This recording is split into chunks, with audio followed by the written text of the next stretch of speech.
This part of the attic has already been insulated with expanded polystyrene boards.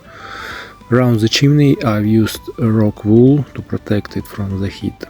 Both materials work together to keep the warmth inside the house and ensure the chimney stays safe from heat exposure.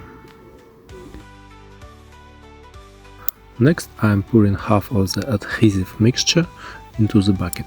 By doing this, it's easier to handle and mix. Too much at once would make the process more difficult. Now I'm using a construction mixer to blend the adhesive. To keep the dust and mixture contained, I'm covering the bucket.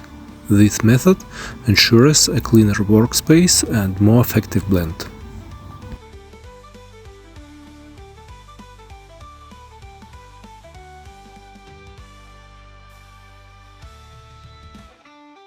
Time to add some water and pour in the remaining mixture.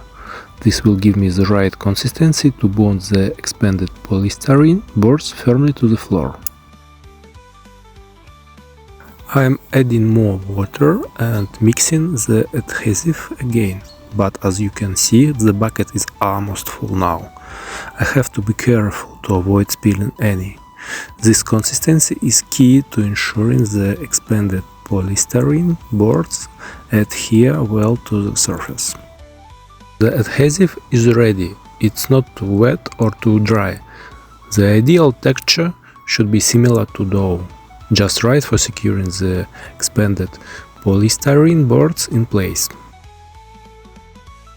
When applying the adhesive, I make sure to spread it around the perimeter of the expanded polystyrene board. This ensures a strong bond. It's important to glue the boards down rather than just lay them loose, as this prevents movement and helps keep the insulation effective over time. I'm pressing the expanded polystyrene board down firmly and tapping it into place to ensure full contact with the floor. Then I seal the seams between the boards. While some may skip this step, sealing the seams helps to prevent even the smallest air gaps, making the insulation more efficient.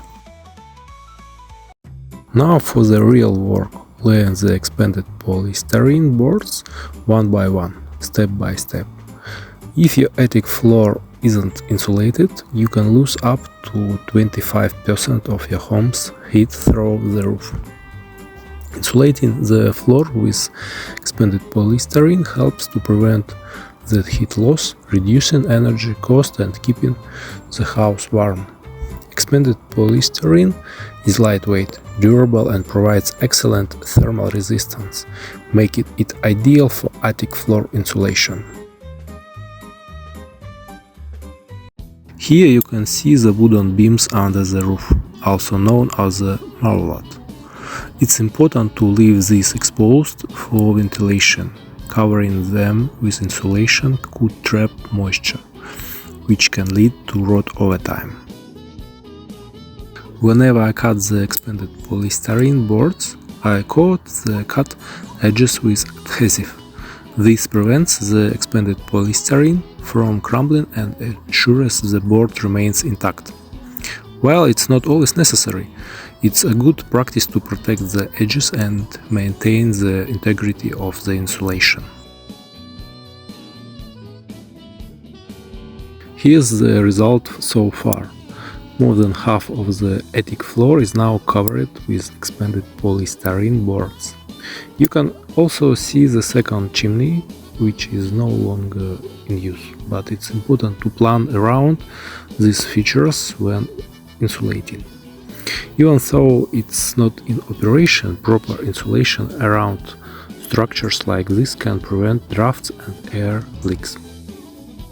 As I show you the progress, it's important to note why I'm not covering these wooden elements on the floor with expanded polystyrene boards. Wood needs to breathe. If you block it with insulation, it keeps moisture, which leads to rot.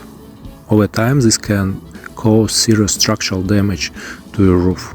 So always make sure any wooden beams or supports remain exposed and ventilated.